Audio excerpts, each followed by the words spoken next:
आमचा हा कुकिंगचा first block आहे. ते ऑलरेडी फेमस लोक आहेत. परीक्षित मार्क. मम्मी बनवणार आहे तांदळाचं बेसन आणि मी बनवणार आहे सोल्याची कढी गोळे. मी एवढं खतरनाक पर्यंत पोहोचलोय की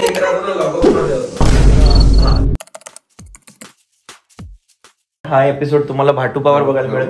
हॅलो अच्छा कोण म्हणताय.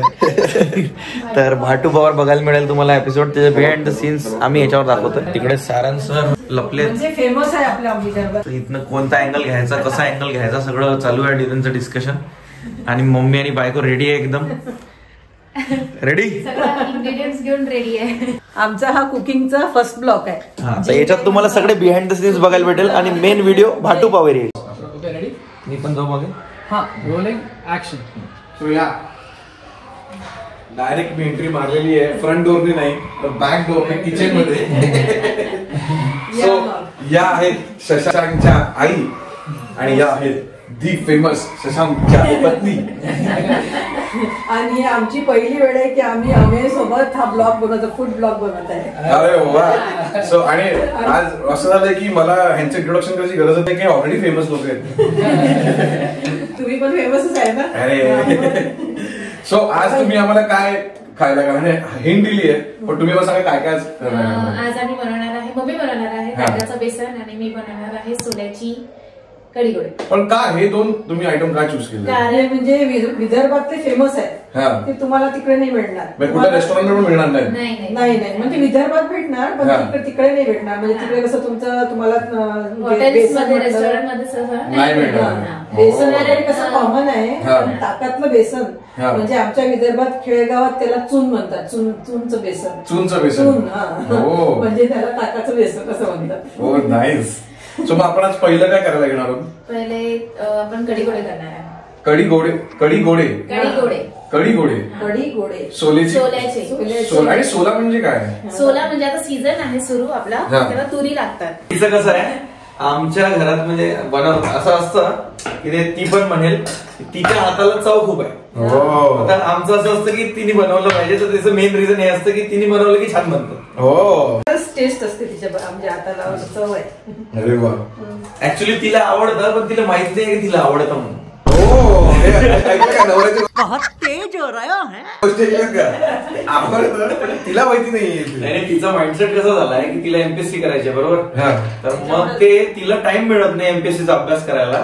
मग त्याच्यामुळे तिची थोडी चिडचिड होते. पण तेव्हा जेव्हा अभ्यास नसतो कधी कधी एक्झाम नसते तेव्हा मग ती आवडीने स्वतःहून अलग अलग डिशेस बनवते. मला तर अशा डिशेस कवरल्या ज्या मी विदर्भात राहून कधी नव्हत्या खाल्ल्या.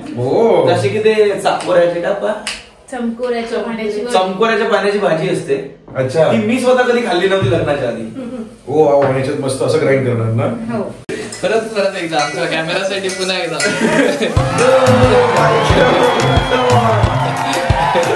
काय बनवलं कोण आले बघा आपल्याकडे. अजून बाजूला सुगंध येत होता म्हणून आलो. स्मेल अर्जुन नगर पर्यंत गेला वाटते कडे. दिसतंय सुंदर. वाव. आपण याच्यामध्ये टाकू एक असं. मला बायकोने प्रॅक्टिस करवली आहे कारण की दिवाळीचे लाडू यावेळेस माझ्याकडूनच तिने गोल करून घेतले. बघूया आपण की चिप काढली बघितलं कॅमेरात आलं. अरे बघूया आता आपण एक मोठा बनवू की एक छोटा बनवू. नाही एकच बनतो त्याचा पूर्ण असं काढून. आता तिचं पूर्ण हे आहे की सगळं काही वायाने गेलं पाहिजे म्हणून सगळंच हे सगळ्याच असतं. एव्हरी किचन असं केलं तरी बनतं. तुझे गोळे चौकोनी होत आहेत रे. नाही होईल. हे काय करतोय हा. होतंय का कडक हा सगळ्यात बेस्ट मी खाणार आहे. सोडून दे. इथे सोडशील ना. तिकडे जागा ठेवली का. तिकडे नाही चुकला. एक टप्पा आउट झाला. आता आतमध्ये ते गोळे मजा करतायत. आता ते जेव्हा होऊन जाईल ना तेव्हा ते आपोआप वरती येतात. ओ माझ्या सगळ्या डीओपी मित्रांना हॅट्स ऑफ. तुम्हाला तुम्ही शो कसे शूट करता माहित नाही. लेन्स वरची लाग घुसायला लागेल आपल्याला. माझा विषय होता होम सायन्सचा. हो. अरे वा. पण तिचं जेव्हा लग्न झालं इथे आली तिला चहा पण बनवता नव्हता येत. तिच्या सासूंनी तिला शिकवलं होतं. मला सासूबाईंनी माझ्या नंदा होत्या त्यांनी शिकवलं मला. हो पूर्ण म्हणजे कणिक भिजवण्यापासून त्याच्यानंतर कसा कुकर लावायचा, भाजी कशी करायची, सगळं माझ्या सासूबाईंनी नंद्याने शिकवलं मला.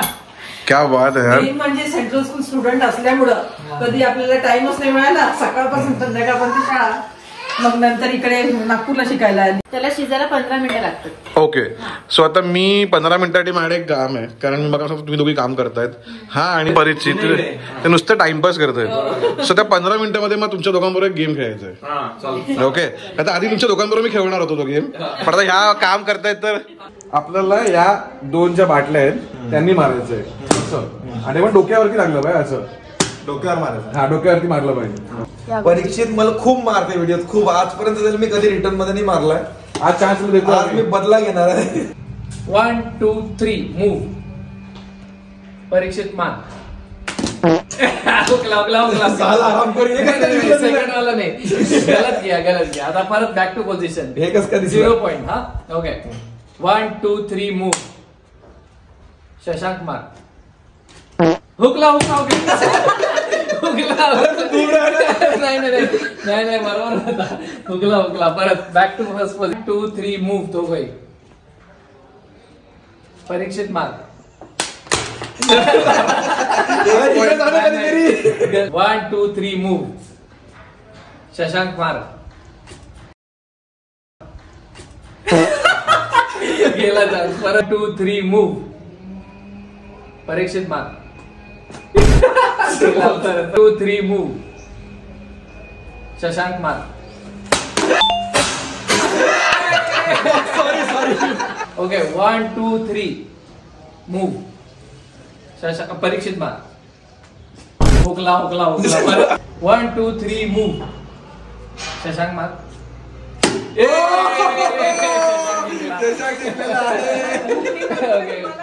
आणि हे ताकाचं बेसन माझ्या कॉलेजमध्ये खूप फेमस झालं होतं माझ्या मम्मीमुळे. तर मी घरून यायची वाट सगळ्यांना असायची. म्हटलं एवढे का मिस करताय मला, तर मला नाही माझ्या डब्याला मिस करायचे. आमच्याकडे कुठे बाहेर गावी जातो ना आम्ही, म्हणजे दूर जायचं, टूरवर जायचं, तर हे बेसन असतेच. असतेच हे बेसन. कारण हे बेसन 2-2 दिवस खराब होत नाही. खाऊ शकता तुम्ही दुसऱ्या दिवशी पण. आणि अजून आंबट आलं की अजून छान लागतं दुसऱ्या दिवशी. हो. माई तुम्हाला कोणी सांगितली ही रेसिपी? ही ती सासूबाईंनी सांगितली माझ्या. अरे वा.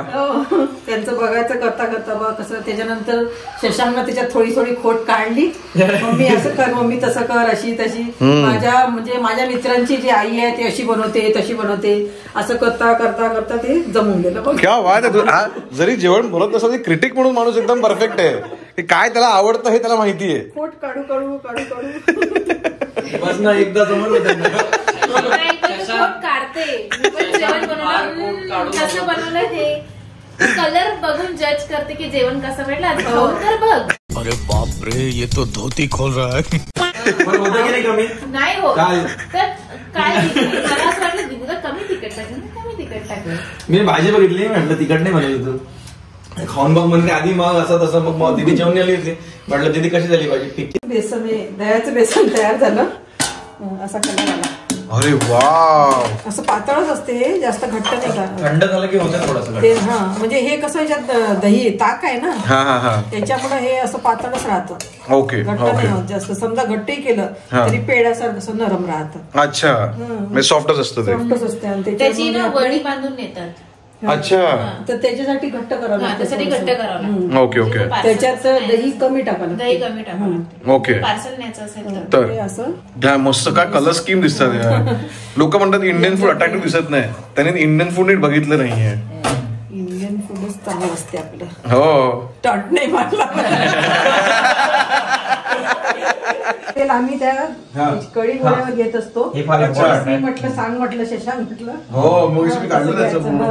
त्याच्यामध्ये जे जिरं असतं ना, मिरची आणि जिरं, ते टाकायचं बेसनावर आणि कढी गोळ्यावर पण ते मिरची त्यांना चालेल विचार. हो चालेल ती काही मी. ही खायचीच मिरची आहे ना प्रॉपर. मी तळतात ती मिरची नाही आपली कढीची मिरची. तुला शूट करायचंय आणि मला खायचंय. हात लावला कारण शॉर्ट मध्ये काहीच कळत नव्हतं ना इथून की का सांगतोय. इतकी मऊसूद आहे ही, म्हणजे ही, आणि मला माहिती आहे की उद्या पण अशीच राहील ती, त्याची ती गंमत आहे. आणि मला शशांकने असं सांगितलं की हे कुठल्याही हॉटेलमध्ये तुम्हाला मिळणार नाही, म्हणून आम्ही आज दुपारचा शूटिंगचा प्लॅन कॅन्सल करून इकडे खायला आलो, की म्हटलं आपण 4 हॉटेल कमी करू, पण हे जर कुठे मिळणार नसेल तर आज खाऊन जाऊया. त्यामुळे आता पहिलं आपण काय म्हणतात त्याला, ताकाचं बेसन. कमाल कमाल कमाल कमाल. कालपासून तू ना रेकमेंडेशन जर भारी दिले तर बोटांना चव आहे. हे दोन्ही तू म्हणला जसं 100% गेला मी बनवून बघणार आहे. गेला जसा एपिसोड आला ना रेसिपी लिहून काढणार, ताबडतोब मी तुम्हाला फोन करून त्रास देणार आहे खूप. कारण हे आधी मी शिकणार, मग आमच्या बाईला शिकवणार, मग पॉलाला शिकवणार. हे आमच्या रेग्युलर रेसिपीज मध्ये आलं पाहिजे. इकडे सगळ्यांच्या घरी तुम्हाला जसे मग त्याची आमटी, गोळे असे प्रकार मिळतील. याचे वडे पण छान लागतात. नाही तुम्ही जर अमरावतीहून गेले असते ना, तुम्हाला खरंच डबा बांधून दिला असता त्याचा. मला इतकं वाईट वाटतं ना आज पॉला इथे नाही यायचं, सिरियसली सांगतो.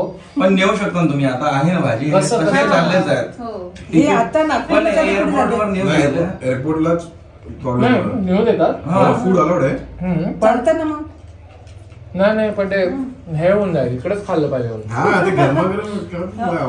गडी गोळे तर नाही, पण बेसन देऊ शकतात. आणि निपुणला आम्ही कास्ट करून रिहर्सल झाल्यानंतर त्यांनी घरी सांगितलं की मी करतोय वगैरे, तर ते त्यांनी सांगितलं नाही करायचं. तर त्यामुळे आम्हाला टेन्शन आलं की आता एवढं झालंय, थोडं पुढे गेलं, आता कसं सांगायचं. तर तो म्हणला तू येऊन घरी बोलशील का. म्हणलं ठीक आहे, येऊन घरी बोलतो तुझ्या आई बाबांशी वगैरे, मी दादाशी पण बोलतो तुझ्या वगैरे. मग मी घरी गेलो, घरी गेलो. मग मी सगळं पिच देतोय की कसं असतं. पुरुषोत्तम 2 महिन्याचं असतं, जून जुलैमध्ये रिहर्सल, ऑगस्टला शो करणार. मग काय त्यानंतर पुढचं वर्ष देत, आणि 11वीच वर्ष आहे, आणि 12वीत त्याला करूही देऊ नका वगैरे, असं सगळं कन्व्हिन्स करतोय. आई बाबा बसून ऐकतायत वगैरे वगैरे, हो हो हो म्हणतात. मग त्याची आई म्हणते की तू ओळखलं का मला. तर म्हणलं की नाही. तर मागच्या वर्षी वायवाला कोणी गेलं निपुणच्या आईने घेतली होती, मला ढकलून पास केलं होतं. त्या एक्सटर्नल मॅडम तर निपुणची आई होती. तेव्हा ते म्हणले की काय आमच्या पोराला नाटकात बिटकात टाकणार नाही तुझ्यासारखे. पण नंतर केलं त्याने कसं तरी. हा नाही, त्याला आधी त्याने पुढच्या वर्षी करंडक काढला, सगळी पहिली बक्षीस 12वीत. तरी सुद्धा घरच्या आधी नाही म्हटलं ते नाटक करायला. इकडे आमच्याकडे ते करंडकची ट्रॉफी आली होती. आणि नंतर मग मी इकडे घरी आलो, पप्पाला ट्रॉफी दाखवली, मम्मीला दाखवली. मम्मी काय म्हणे की पप्पाला दाखव म्हणे. आता पप्पाला त्याच्यात काहीच घंटा इंटरेस्ट नव्हता, की ट्रॉफी समजा दिली होती की काय कशाची कुठचं आहे. म्हटलं ठीक आहे, मम्मी म्हणते तर सांगतो. पप्पा बाहेर होते सिगरेट घेऊन, मी मागून गेलो. मी मम्मी कशी म्हटलं ठीक आहे पप्पा, हे फिरत या करंडक असं तसं आहे, हे ट्रॉफी भेटली असं तसं. पप्पान मागं पाहिलं असं,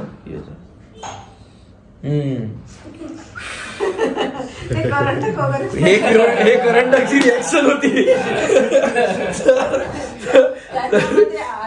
मी एवढं खतरनाक पर्यंत पोहोचलोय की मी 1 रात्र लॉकअप मध्ये होतो. हा ते मी सांगणार नाही. मला पण हे